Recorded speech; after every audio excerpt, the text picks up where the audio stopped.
दूरसंचार विभाग ने भारत में बने नए या इंपोर्ट किए गए सभी मोबाइल फोन्स में संचार साथी ऐप को पहले से इंस्टॉल करना अनिवार्य कर दिया है। संचार साथी एक सरकारी मोबाइल एप्लीकेशन है जिसे लेकर दावा है कि इसके साथ स्मार्टफोन चलाना ज्यादा अधिक सुरक्षित हो जाएगा। ये ऐप यूजर्स को अपने मोबाइल कनेक्शन को ट्रैक करने, ये जांचने कि उनका फोन असली है या नहीं और फोन खो जाने या चोरी होने पर उसे ब्लॉक करने में मदद करता है। लेकिन विपक्ष को ये ऐप बिल्कुल रास नहीं आ रहा है। विपक्षी नेता इस ऐप का कड़ा विरोध कर रहे हैं। You said snooping app, so it is a snooping app. I mean, clearly, it's ridiculous. Now, where else do they want to, I mean, citizens have their right to privacy. Even all of you must have a right to privacy to send your messages to family, friends without the government looking at everything. It's not just one thing. It's not just snooping on the telephone. It's overall. They are turning this country into a dictatorship. In every form. You ask me every day why Parliament is not functioning. It's not functioning because they are refusing to talk about anything.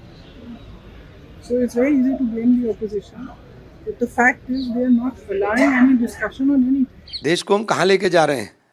आप security के नाम के ऊपर आप Singapore की तरह क्यों नहीं करते? वो कहीं भी एक आदमी भी कहाँ मूवमेंट कर रहा है उनको पता होता है कौन मूवमेंट कहाँ कर रहा है, लेकिन आप लोगों के मोबाइल में घुसकर उनकी निजता का हनन करेंगे तो आप कहाँ लेके जाना चाहते हो? नॉर्थ कोरिया बनाना चाहते हो कि बाल भी आपकी तरह कटवाएं, कपड़े भी आपकी तरह पहने, क्या खाएं, क्या पिएं, किस तरह सोएं, किस तरह हंसें, किस तरह बैठें, ये सब कुछ आप तय करोगे? देखिए, ये सरकार की प्रायोरिटी ये है कि लोगों की प्राइवेसी खत्म हो जाए, जबकि संविधान में प्राइवेसी की प्रोटेक्शन की बात कही गई है।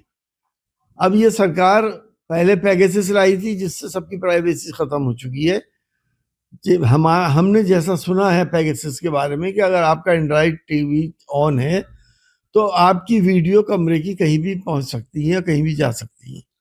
आपके मोबाइल में आप जो बात कर रहे हैं, अगर आपका नेट खुला हुआ है तो मोबाइल से आपकी बातें कोई और भी सुन सकता है। So if I feel the need for something, I can download that app. If I don't feel the need for it, I shouldn't have to download it. That's true for all of us.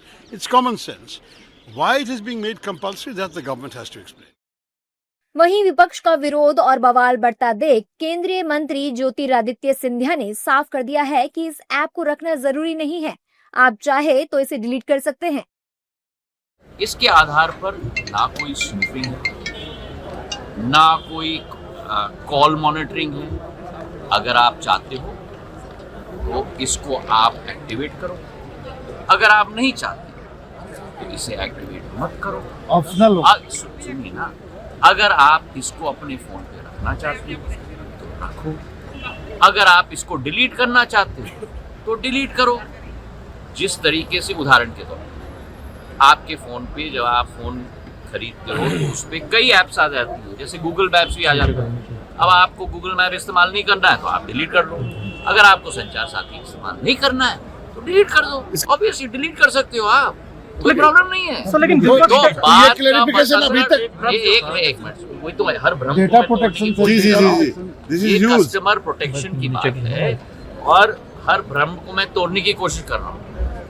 आपको delete करना है तो आप delete कर दोगे। आप ये app संदिग्ध कॉल, धोखाधड़ी के प्रयास और संदिग्ध लिंक को रिपोर्ट करने की सुविधा भी देता है।